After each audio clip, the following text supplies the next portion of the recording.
I've been speaking about the greatness of Torah. I've done it in two parts, What I want to do today is to talk about the same concept, the greatness of Torah, but the sort of like part 3. And in that way, not as a finale, because you can always talk about the greatness of Torah and so on, but certainly to bring certain ideas. Some of them I actually talked about a long time ago. But the concept of, what is the greatness of Torah? And we've seen that the classic Chazal, of course, is Talmud Torah Keneged Kulam, and that, of course, tells us that the Torah is greater than all mitzvahs combined. And I've been going into that. The first thing to understand, I don't recall if I've ever said this, but I have said I think on different occasions, whatever. When we talk about the greatness of Torah, there's a very interesting story that really illustrates, in a certain sense, the quantity of Torah. And really, we really have no concept of how much there really is. The example people use, that we can use, is an iceberg. Well, we know that 10% of the iceberg is above water, 90% is below the water of the iceberg, that floats in the Arctic and so on, Most of reality, which is interesting, is concealed from us. Very little of reality is really revealed, known to the Jews, even known to science. I mean, if you think about it, hundreds of years ago, in fact, before even 1890 or 1892 and so on, scientists thought that everything was discovered, basically. And now you just have to go into some of the details, And then some guy, he had a photographic plate and a uranium, a rock on top of his photographic plate, and it was in a dark drawer and so on. And then when he took the uranium, he just by accident put it there. And then when he took it off and he looked at the plate, there was a figure of that rock on the plate, which of course didn't make sense because there was no light on that plate, And that led to the whole discovery, of course, of radioactivity. And then from then you had the whole quantum mechanics and Einstein's relativity. All of that mushroomed after 1892, you see. Who would have dreamt? And who would have dreamt then that the amount of knowledge that people had in 1892, or let's say 1850 or 1810 or whatever, would be enormously overwhelmed by the chokhmah, science, as it came later. Nobody would have thought this. I mean, imagine you go back to Newton, who's basically the father of modern science and so on, could he have dreamt, if you take Newton today, then, and put him into a time machine, put him in 2019, and he would take a look at the world, he'd faint. Could anybody have imagined what the world has become, from what it was 300 years ago and so on? Of course it's impossible, you see. So what do we see? We see that for the most of man's history, most of the reality is concealed. That's what we see. And not only that, but today it grows by leaps and bounds. There are thousands and thousands of journal articles that are published daily, about daily, and these are the forefronts, the cutting edge of science and so on, and knowledge expands and doubles and so on, to the extent where, in any field, you can only master a minuscule amount of that field. That's the Hispashtus Chokhmah. That is the amount of wisdom and knowledge that is expanding today. You see. What does this tell us? It tells us that for most of mankind's history, the amount of knowledge that people had was almost nothing compared to what goes on today. I mean, in every field of endeavor, you take a look, the people like 50 years ago are primitive compared to what's going on today. Well, if that's true, in the world of science, how much more so is it true in the world of Torah? You see, and this is what we understand, is that the amount of Torah that we don't know is almost infinite to compare to the amount of Torah that we do know. There is a story that illustrates this very well. And certainly from that story we see how much Torah we don't know, and of course how much Torah will be ultimately revealed, because what's the whole point, right? Just not to know it? No, it will be revealed, and I'm going to talk about that, how and when and so on, but there was a story that's brought down by Rabbi Chaim Vital, that the Ari was learning with one of his students. It was Shabbos, and the Ari closed his eyes, and all of a sudden it looked like he fell asleep. And his Talmud, he didn't know what to do. He didn't want to wake up the Ari, so he did nothing. He just watched as the Ari looked like he was sleeping. Meanwhile, while he was sleeping, the Ari, at least it looked like that, he started mumbling, saying something with his, under his breath and so on, So the Talmud was very curious. The Ari is mumbling. What's he mumbling about, Obviously he felt that the mumblings of the Ari is much greater than the intended discourses of many scholars. Okay, so what he did was, he took his ear and he put it next to the mouth of the Ari, because he wanted to hear what the Ari was saying. As soon as he did that, the Ari woke up. So the Talmud was very nervous. He woke up the Ari, So the Ari saw that and he says, it's okay, don't worry about it. Everything's fine. So the Talmud, since the Ari didn't seem to be too perturbed, he asked the Ari, what were you, I heard you mumbling, what were you doing, what were you saying? So the Ari told him the following, which is an incredible aspect of what happened. He said, I was not sleeping. What I did is I decided to meditate on a yichud, some divine name. And as a result of that, I ascended. My consciousness ascended, so here it looked like I was asleep. But really, I was attuned to a different world. You see, and a malach came over to me, and he asked me. He said, "What would you like? There are many people giving shurim in that world, which is probably Odom Yetzirah, and so on. And what would you like? Who would you like to go to? So the Ari said, who's giving a shir on what? Right? It's an option, right? It's got a choice."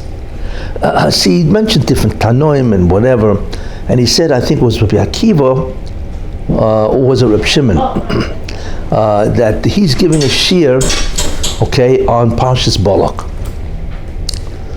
The pneumius of Parshas Balak, right?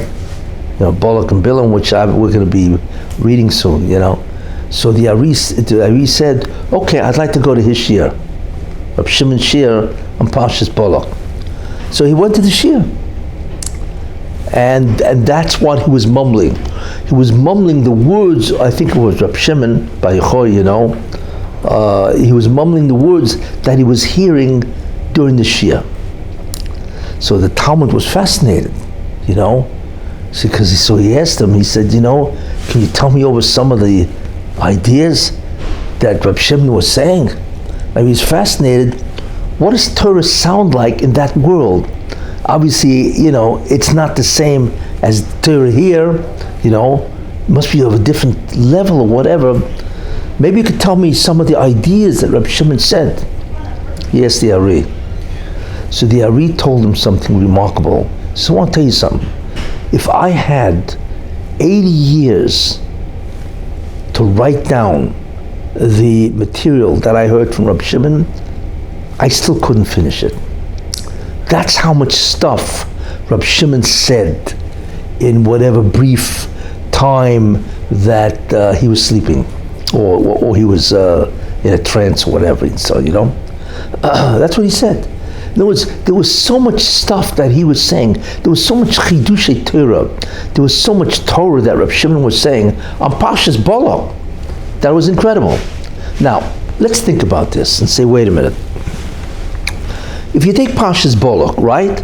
If you take everything that was ever written on Parshas Balak, all the Mefoshim, there's Rashi, the Orachaim, and so much material, how long would it take you to write it down? A month? 2 months? Right? I mean, how much stuff is there, right? Okay, take you a while, right? Take you 5 months, half a year, max. Yes? It wouldn't take you 80 years. That's like, you can't believe, what do you mean?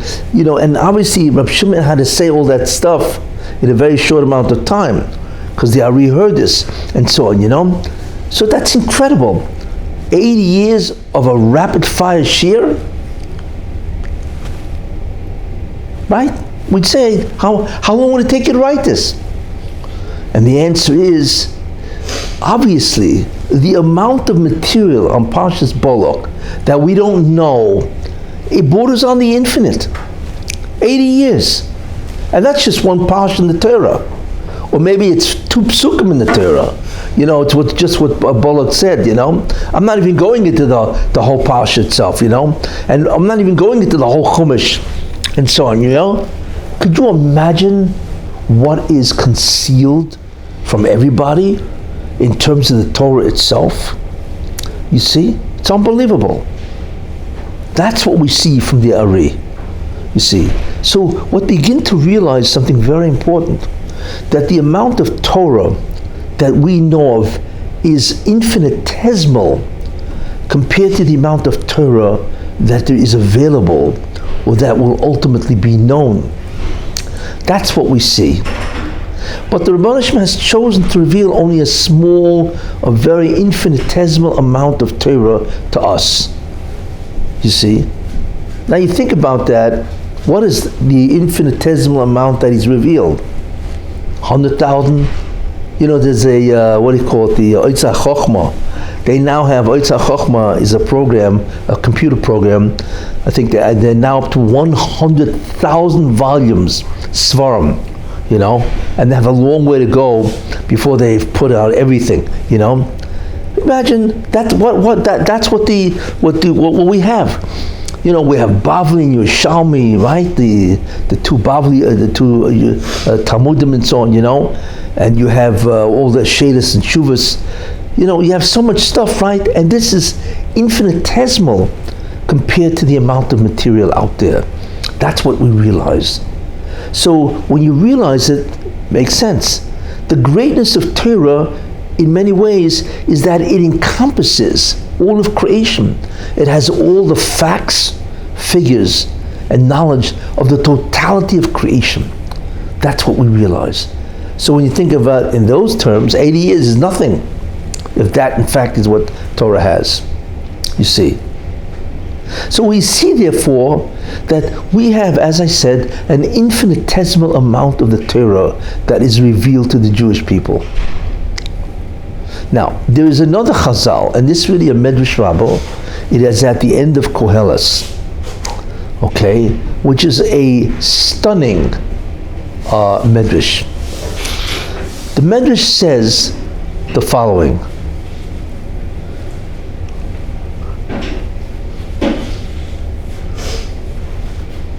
That the Torah of Moshe Rabbeinu, which is everything we have, right? The Bavlis, Yerushalmis, all the Mefoshim, the hundreds of thousands of volumes of Torah, right? That has been generated by everything we have, right? So the Medrash says, and it's a Medrash Rabbah, that this is Hevel, this is air, Luft, air, compared to the Torah of the Mashiach, the Messianic light, the Or Mashiach, or the Or Hagonos. You see, Hevel, what does Hevel mean? It's air, means compared to the Torah of the Mashiach, there's not even a substance to the Torah of Moshe Rabbeinu. That's how much is missing. You see, imagine comparing air to a solid substance, right? So when the Medrash says that the Torah of Moshe Rabbeinu, which is everything we have, right, is nothing more than air compared to substance, it's unbelievable how little that is. You see, So what that Medrash is telling us is a very important idea, that there are different dimensions of Torah in terms of the quantity of Torah itself, you see. That the Torah of Moshe Rabbeinu itself is almost infinitesimal compared to what will be revealed in the Messianic era, which is Yemais HaMashiach, you see. And we see that from a pasuk, Kimol Oretz Deo, because the earth will be filled with the knowledge of God, right, as the waters covers the seabed. In other words, could you imagine looking at the Pacific Ocean, right? I mean, let's take a look at the metaphor. You're looking at the Pacific Ocean. Now, the Pacific Ocean is a long ocean, you know. Imagine you're standing on a California beach, you know, and all of a sudden you walk over to the ocean and you take a look at the Pacific, and, you know, you can only see till the horizon, and that's it. But we know that the Pacific Ocean is what? 12,000 miles long? 9,000, 10,000, 11,000? You cannot imagine how long the Pacific Ocean standing on the beach in California. Who can imagine that? You know, it looks like, okay, it's a lot of water, you know, and it goes out to what, 70 miles, 80 miles, and that's it. You figure there's got to be an end over there. Who can imagine, right, that it goes on and on, all the way to where? All the way to Japan and the Asia. You see? So could you imagine if that's the metaphor, where the Medrash says, right, or the pasuk says that the amount of Torah that will be revealed in the Messianic era, yes, will be like the waters of the Gemolotz Dea, as the waters fills the seabed. It will be as much volume as what? As the oceans, all the water in the oceans. You see, so again, that's an incredible amount of what? That is an incredible amount of Torah. Now, what's amazing about that is that all this information, right, is going to be revealed for what? I mean, right, well, we're what, 2019? Right, 2019? And the world, right, and the Mashiach is going to come soon, hopefully, right? And his era ends in the year, right, 2240, right? Well, 2240 is what, 221 years left? That means all that information has to be revealed in 221 years. Do you believe this? That information that rivals the amount of waters in the oceans of the world, it's all going to be revealed within 221 years? It's astonishing, you see. But that's what basically the Medrash is saying. This is the Or Mashiach. So the Torah of Moshe Rabbeinu compared to the Or Mashiach is Hevel, you see. And then the Medrash continues, and it says something even more remarkable, that the Torah of Mashiach, which is the Or Rishon, the Messianic light, is Hevel compared to the Torah of Olam Habo. You believe this? That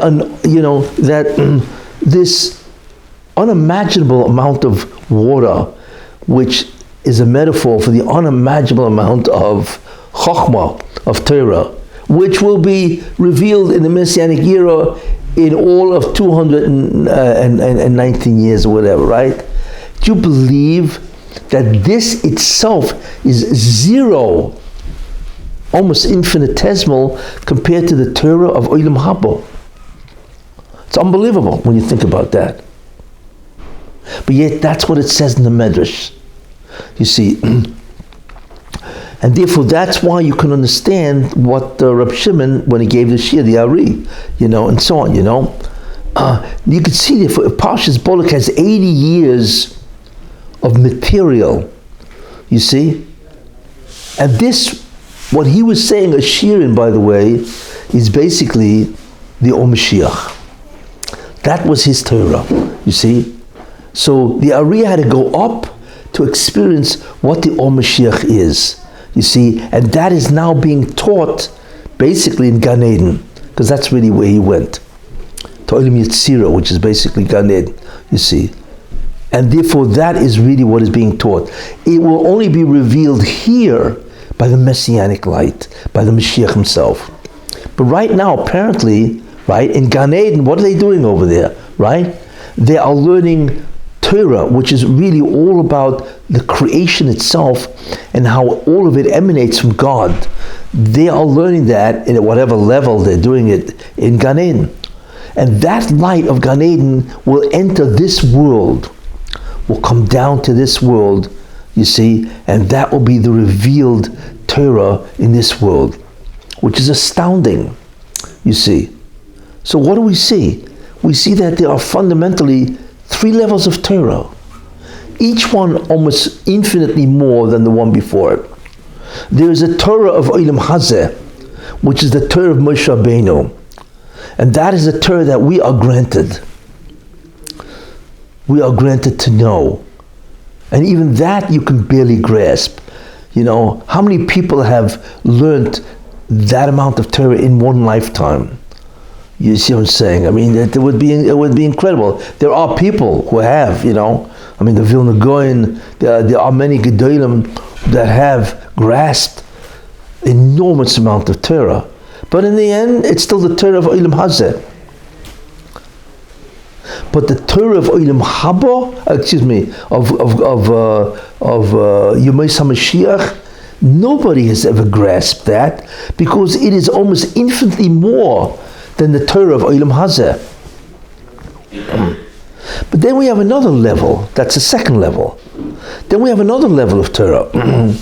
And that level of Torah is the Torah of Olam Haba. And we have no concept of what that is. We have no concept of the Torah of Olam Haba. It's not just more pilpul, you know, or more laws or whatever. It's a different understanding of reality. In other words, there's a reality concealed within reality that we are completely oblivious to. And the example I would give is like science, you see. If you would have walked over, you know, to, let's say, New Guinea, you know, some guy from New Guinea, he walked over and these guys couldn't count past 4, you know, and you told him there is a world out there that you would be in utter shock, you know. He would say, what are you talking about? Yeah, we got a handle on everything, you know. Meanwhile, if you took this guy and you put him on, you know, in the middle of Fifth Avenue or something like that, or whatever, hospitals, whatever, you take a witch doctor and you put him in the hospital, you know, he'd have a heart attack. He'd need another witch doctor to pull him out of that. You know what I'm saying? In other words, a person of that primitive level cannot conceive of a reality beyond his small reality. You know, you can't even describe it to the guy. He just cannot conceive that there's a reality, not just quantitatively, but there's a qualitatively different reality he cannot conceive. We cannot conceive of the Messianic light at all. And that is a reality which is just not just quantitatively different. In many ways, it's qualitatively different. In other words, that is a reality within a reality, you see. But when you think about that, the reality of Olam Haba is a reality within the reality of the Messianic light. And we cannot conceive of that at all. And that's what the Chazal say when it says Ayin lo yiraso. It says that everything that has been foretold, right, is the Messianic light and so on. But what is stored up for tzaddikim in Olam Haba, Ayin lo yiraso, the eye has never beheld. What does that mean? It means that there's an entire, complete reality, you see, that is the inner workings of our reality that is so distant from us that we cannot even conceive of that reality. You see, it's like people, you know, the old chemists of hundreds of years ago, you know, they would deal with substances, but were they aware of molecules? And even if they were aware of molecules, were they aware of atoms? And even if they're aware of atoms, were they aware of quarks? And even if they're aware of quarks, were they aware of strings? Come on, of course not. This takes centuries to develop, you see. So that's the Torah of Olam Haba. It is beyond comprehension. Now what that means is, how are we going to handle on this, is that I once mentioned, remember the Malachim, they said to Moshe Rabbeinu, we want to receive the Torah. So I mentioned what that means. The question is, how can you do that? And I had said the part one, the Torah, the Greatness of Torah part one, is that they want to learn the Torah at the level of the spheres, which is a whole different understanding of being, of realities itself. And that they could do, you know. So they don't need the mitzvahs of Olam Hazeh. We want to go straight to the, what's called the shirish, the root. We want to learn the secrets, the ore, the divine light of the spheres itself. You see. What does that mean? Okay, so the light at the level of the spheres, everybody with me, is the Or Mashiach. It's called the Nun Shari Bina, the 50 gates of wisdom, you see. And there are Nun Shari Bina, there are 50 gates of wisdom. And the Or Mashiach is the 50th. So what we learn here in Olam Hazeh, the Torah of Olam Hazeh, is the level of Torah physical. But the level of Torah at a spheral level, okay, comes from what's called the Nun Shari Bina. It's the 50th level, and it is not just the lowest 7 spheres, which is Chesed and Gvur, Tiferes, Netzach, Hod, Yisod, Malchus, right? Those are 7 spheres, which are called the lowest spheres, okay? The Or Mashiach spheres is at the level of what's called Bina, which is the 3rd from the top. That level of Torah is incomprehensible to us now. And that is the level of the Or Mashiach. You see? What it is this, there are 3 spheres. Kessin, Chochmah, and Bina. Those 3 form the root of all the 7 below it. So we have, Bereshis is how many days? 7 days. So each day a sphere created whatever was in that day. So you have 7 days of creation, 7 spheres, from Chesed to Malchus. However, on top of that is what's called the Gimel Rishonos, the first 3. Kessin, Chochmah, and Bina, okay? And those are beyond the physical. You see, so when you say Nun Shari Bina, the 50th gate, you're already walking into the 3rd one, which is called Bina, Kessin, Chochmah, Bina. You're into Bina, and that already is the root of the entire knowledge of the physical world.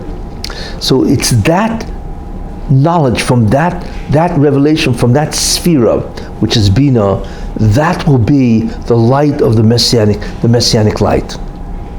You see.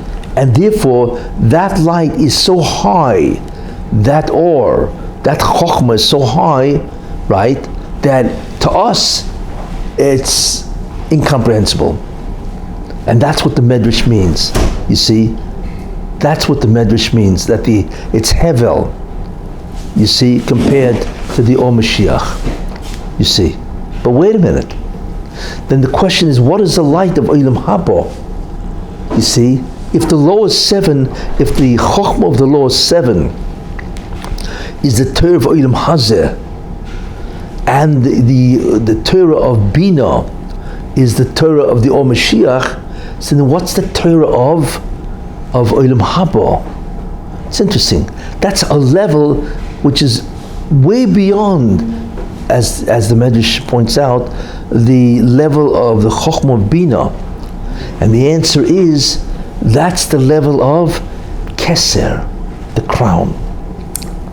You see, now Kesser is the highest of the spheres, which I mentioned last time, and so on, you know. And the Gilui, the revelation of the divine wisdom of the sphere of Kesser, is the Chochmah of Olam Haba. And that wisdom is so sophisticated, if you want to use that word. It is so high, okay, that it can only be experienced in Olam Haba. It is not something that we can possibly experience in this world.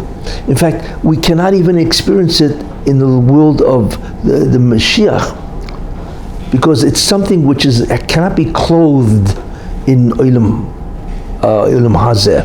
And remember, the Messianic light, no matter what it is a phenomenon of this world, Olam Hazeh. It is the last period of time in this world. So therefore, Torah at the level of Kesser, right, is to us is incomprehensible. But what it is, it's another description of reality. So what we're looking at is different levels of reality, one deeper than the next, you see. Now what is interesting, if you recall, I said that when somebody learns Torah, then he is activating the sphere of Kesser, and therefore that does a tikkun to the entire creation. That's the root of all spheres, and it's the most powerful. So therefore, somebody learns Torah is activating, like I said, that sphera, that divine energy of Kesser, you see. And therefore, what happens is that divine energy of Kesser, which is called crown, when that will be released to us, it will be released in Olam Haba. And that type of information or knowledge is not available to humanity at all. Not as long as humanity is in this world, even with the Messianic light. Why? Because the level of Torah we have now is basically what? Is the level of Torah, of the Sefer Torah, and the Torah Sheba'al Peh, the Gemaras and so on, right? And all the Meforshim, right? The level of Torah in the Messianic era is the level of Torah of the spheres. But the level of Torah in the Olam Haba, right, is the level of Kesser, which is the ore of the Ein Sof. Think about that. The Ein Sof is basically God, at least the way he manifests himself here. So when you are at the Chokhmah of Ein Sof, which is Kesser, that's Olam Haba. And now you understand, because the level of spheres, is infinitesimal compared to the level of ore that is revealed of Ein Sof. You see. Now, it doesn't mean literally you can comprehend Ein Sof, but Kesser is the greatest revelation of that God can give you. It's what's called a qualitatively different dimension of reality, and that can only be experienced in Olam Haba. And then you understand that, because that if Torah can activate the incredible divine light energy of the sphere called Kesser, right? That is really what that is the highest level of knowledge of God that is revealed in the future world. You see, so we're looking here at three different levels of reality in that sense.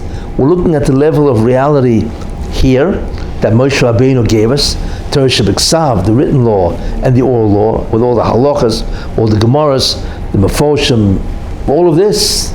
And this is hundreds of thousands of volumes of Torah that have been written since Moshe Rabbeinu, which is 3,300 years ago, So we're looking at that. That's the Torah of Olam Hazeh. Then you have the Torah of the Mashiach, right? Which is really the Torah of the spheres. So basically, when you think about that, that's the Kabbalistic understanding of the mitzvahs. You see? Where you understand each mitzvah Kabbalistically, how it interacts with the light of the spheres. You see? But that's still nowhere near what has to happen. Like I said, the real ore is the ore of Kesser, which is right underneath the Ein Sof. You see, so you're privy to that type of information, and what you're really looking at is the root of the root of the root of reality. We don't even know what that is. We think the root of reality is what? there's atoms and quarks and all that. No, there's something below that we cannot even fathom, you see? And what's below that is the physical as it merges into the spiritual. And then you have the spiritual as it merges into the divine, you see? And Olam Haba is a light of the divine. That's what Olam Haba is. But what's interesting is that light itself is infinite. That's why Olam Haba is infinite. When you're in Olam Haba, it goes on forever. There's no end. But then the question is, so what are you doing? You know? Because the divine knowledge, the ore of the Ein Sof, is infinite. It's hard to imagine. We don't know what that means. Basically, because nothing is infinite in that sense, you know? But apparently what goes on in the future world, Olam Haba, is the ore of Kessin, which is the ore of the Ein Sof, so to speak, right next to it, and that itself is Ein Sof. That's why Olam Haba is Ein Sof, because it will take you an eternity to figure it out, so to speak. It's just an eternity until you, as you get closer and closer to God. Now, we have no idea, we don't even have an inkling of what that's supposed to mean, you see. But when we talk about the greatness of Torah, right, we're now talking about what? The greatness of Torah at the different levels. Which dimension? You know what I'm saying? Are you on Olam Hazeh? Are you on Yemois Mashiach? Or are you on Olam Haba? And that's why that Medrash is an incredible revelation of a secret, you know, where it divides the knowledge of God, so to speak, or the Torah, right, at 3 different levels. And what it tells us is that each level is infinitesimal compared to the level above it, and so on. Talk about the greatness of Torah? Wow. But how do we even begin to approach that, you see? I mean, when this Talmud heard from the Ari, it take me 80 years to write this down. Now, what was he going to say? You know what I'm saying? This is the Ari in this world, and so on, you know? It's just beyond belief. Yeah? You mentioned Bina. Is there a level of Chachma? Yes, but Bina is where it starts, but then as you go closer and closer to the end, then you go into the level of Chokhmah, and then ultimately. Kind of a transition or something. Yeah, that's right. So, a number of shiurim ago, A what? Rabbi mentioned A what? a different shiur. Yeah. The Rabbi mentioned the idea of Mashiach ben Yosef having Karnei Reim and Karnei Reim, yes. And I guess gaining credibility and leadership by demonstrating his wisdom. Yes. Will we expect to see over the coming years a figure appear that is able to solve scientific, medical problems and so on by making reference to Torah? Yes. So that's who we're looking for. Yes. We're looking for the guy who all the scientists are coming to hear him speak. Correct. Because nobody, and they say, oh, this solves the unified field theory, and this cures cancer. Exactly. And so on and so on. He's got the answers. Yeah. Okay, so it won't be hard to spot this person. No, not at all. Okay. I would think it'd be rather conspicuous, you know. But he will have, because he has now access. You know, it's like a guy who lived in, let's say, lived in the 15th century, right? And all of a sudden he goes to a physicist in the now living now, right? And this guy can sit down when he said, have a seat, right? And he's got all the formulas and everything, all the math, everything, on what this guy can't even dream about. But we're expected to see someone like this in the next 11 years. Well, if he comes in the next 11 years, which I think he will, yes, we're going to see this stuff, yeah. Look, you're not looking at natural means here. Mm-hmm. This is not Teva. Mm-hmm. This is not natural means. I mean, this person knows his material, right? Not because of his incredible intellect and so on, you know. He knows this because God reveals it to him prophetically. It's the level of a prophet. How does a prophet know, you know, the enormous secrets of what he reveals, you know, graphically or pictorially to the people? Mm-hmm. He knows it because it's a gilui, it's a revelation. You know what I'm saying? He doesn't have this chokhmah. Does anybody have this chokhmah? Of course not. It's like Moshe Rabbeinu, right? Moshe Rabbeinu went up to Har Sinai, and in 40 days, he learned what every single student of Torah would ever know. Like the Gemara says, Chazal. Wait a minute, the question is, this is 40 days. Can a man do that in a lifetime? Of course not. He didn't know the first 39 days. He got it the last day. Whatever it was, whatever, it just, this is not a normal occurrence. The Gemara gives reference to, the gestation period of this by counting the gematria of that. And natural knowledge. Is that the kind of thing he's going to do? Much deeper. But they're going to be sources. The sources in Torah are going to translate into, people are going to be able to see the connection. It was in there all the time. Yeah, but it's not just the Mashiach who reveals derivations. Mm-hmm. He's going to reveal the facts, right? You can have a fact and then say, okay, where in the Torah is it? And they'll just say, okay, so the guy's a genius. It doesn't mean the Torah is true. No. Genius, you understand, when Moshe Rabbeinu came down with the Torah, right? It wasn't because he was a genius, which I'm sure he was. Because there's no genius that ever lived that could have, duplicated his feat of going up to the mountain completely devoid of Torah and coming back knowing the millions of chidushim that all the Tanoim, Amroim, Rishonim, Achronim would ever say. It's impossible. You know what I'm saying? It has nothing to do with intellect. No IQ can do that. I don't care if it's a 300 IQ. You know what I'm saying? It's a divine act. Mashiach is an individual that has a divine source, just like Moshe Rabbeinu. Except the source of the Mashiach will be greater than Moshe Rabbeinu. So what's to stop people like Paro from saying, good magician?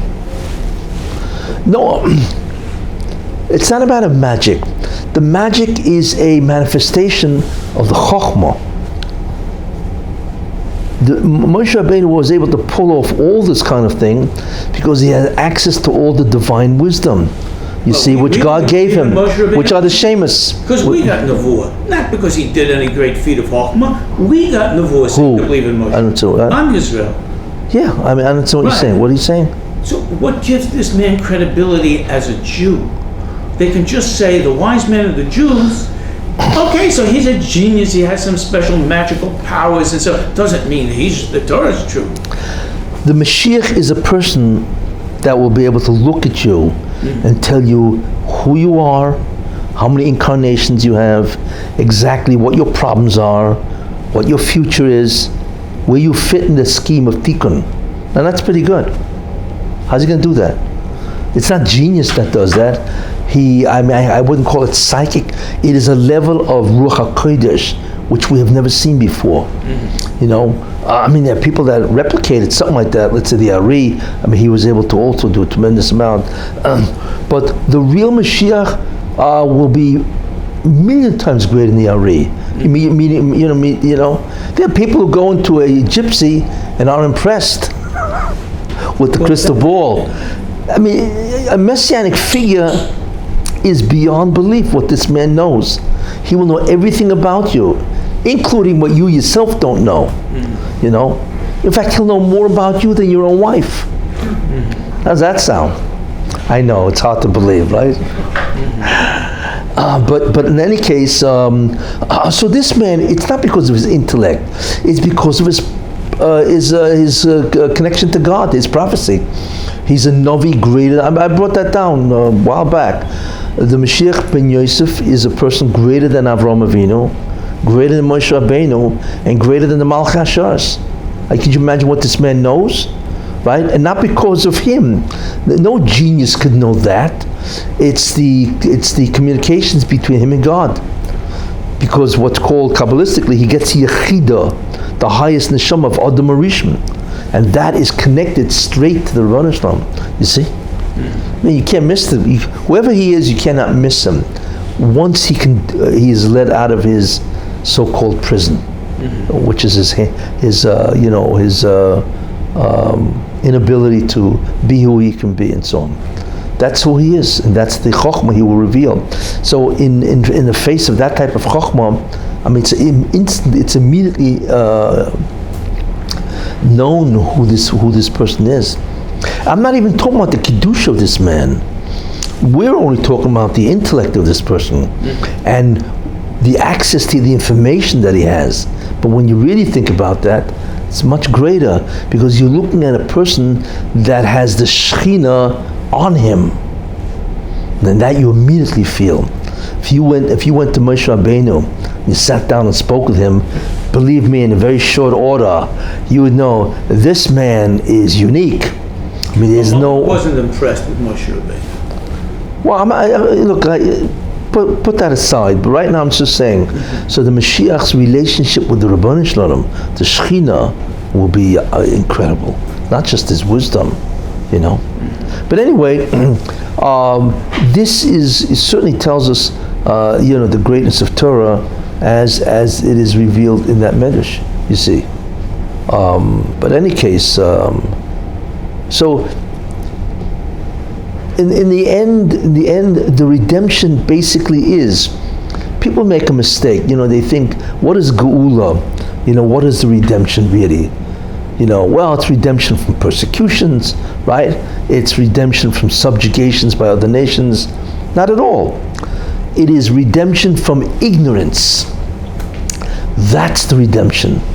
The Geula, the redemption, is where we actually know all of reality and not as goes on. Because if you think about it, the reason why everybody acts the way they do is because they're ignorant of reality. If the Goyim, non-Jews, and many Jews, unfortunately, right? If they would realize what reality is, would anybody do evil? How do we explain Bilam? What? Bilam was a Navi. Yeah, but because Bilam still had the ability to have free will. So free will is about to be taken away? In the Messianic era? Well, in the pre-Messianic era, no, Mashiach ben Yosef. No, but but in the time of Mashiach ben David, there is no free will anymore. And there are many reasons for that, but one of the basic reasons is that there's no more Satan. He's gone. He has been destroyed or converted, whatever the view is, But without the Satan, then there's no options anymore, right? What's the free will, because nobody's going to sin. So that's gone, That's why if a person does tshuva, he really has to do it now. But anyway, but I want to say also is that's why it's so important for a person to learn Torah. You see? And I said last time, look, just try to learn some aspect of Torah for a half hour a day, 30 minutes. Because the Torah, since it is all about reality, will connect to Kesser, which is the depths of all reality, you see. So one of the greatest ways to get Olam Haba is to learn the Torah, because the text that has all reality in it, right, will lead to the experiencing of all reality, which is Kesser in Olam Haba. That's why learning Torah is so great and so important for every single Jew. Yeah. You talk about that a person doesn't learn a certain topic during any of his lifetimes in Olam Hazeh, he will not be privy to that topic in Olam Haba. Yeah, but that's a very complicated issue, because the question is, why didn't he learn it? You know what I'm saying? Most people, they go through their own, incarnations with so many struggles and so on and so forth. Yeah, that only God knows if he can actually say to a person, you could have learned this. You know what I'm saying? 'Cause most of the time, a person's so busy struggling to make a living or this and that and so on, so you're going to tell me, well, you say, well, I'm sorry, I didn't learn the whole Torah. So does that mean I'm not going to get the whole Torah? How could you learn the whole Torah? Most people don't even know a Masechta. They don't even know a Gemara, let alone the whole Torah. Then you've doomed the entire human race, or I should say, you've doomed all the Jewish people. You see? How many people have known the Torah? Today if somebody knows the whole Torah, he's a Gadol Hador. I mean, how many Gedolei Hador do you have today? That means you've condemned all of Klal Yisrael to what? To terrible Olam Haba, Amaratzis, Look, God is a good father. He'll make sure everybody's in. You know what I'm saying? Yeah, but there's in on a park bench and there's in a house. Whatever it is, I want to tell you something. A park bench in Olam Haba is infinitely greater than the greatest castle in Olam Hazeh. I guarantee you. So you're not going to complain. So in Gemara, Anyway. in Gemara Sukkot, it says Mashiach ben Yosef is having a funeral. So, But that I once spoke about that, and I said that in the Gemara talks about the death of Mashiach ben Yosef. But basically, the Vilna Gaon, the Ramchal, and many Gedolim say, and the Ari, that he won't die. Even the Zohar says he won't die. One says he will. He was supposed to die, but that was the judgment. But because God arranged where he won't die, because he comes back in many incarnations and suffers, so if he added him up cumulatively, he would survive. He doesn't die. Yeah.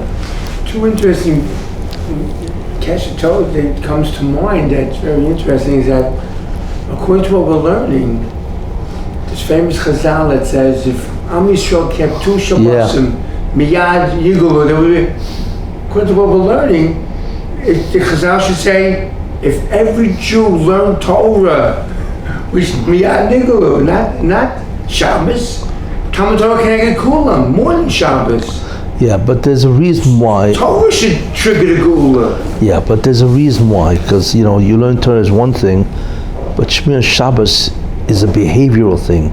You observe the halachas of Shabbos, and Shabbos represents, without getting into the whole thing, it represents the Messianic era.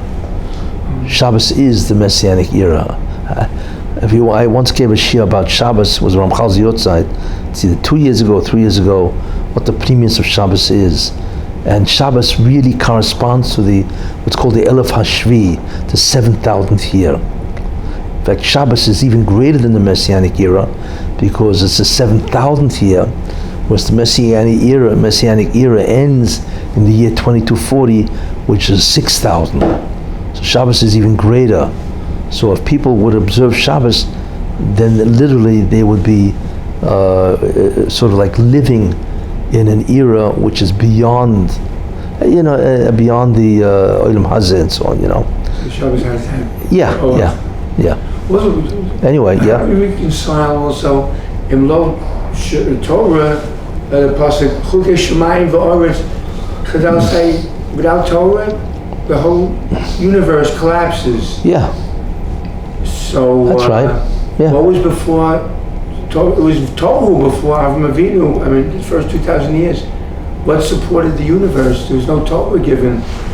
No, the Torah was created hundreds and hundreds of years before the world was created, because that was a blueprint. What's this then? Chukei Shemayim v'Oretz. There was no learning Torah. What it means is that the justification for the entire world, justification for the entire existence of the world is the Torah and the observance of the Torah. Without that, there's no justification. That's the divine agenda.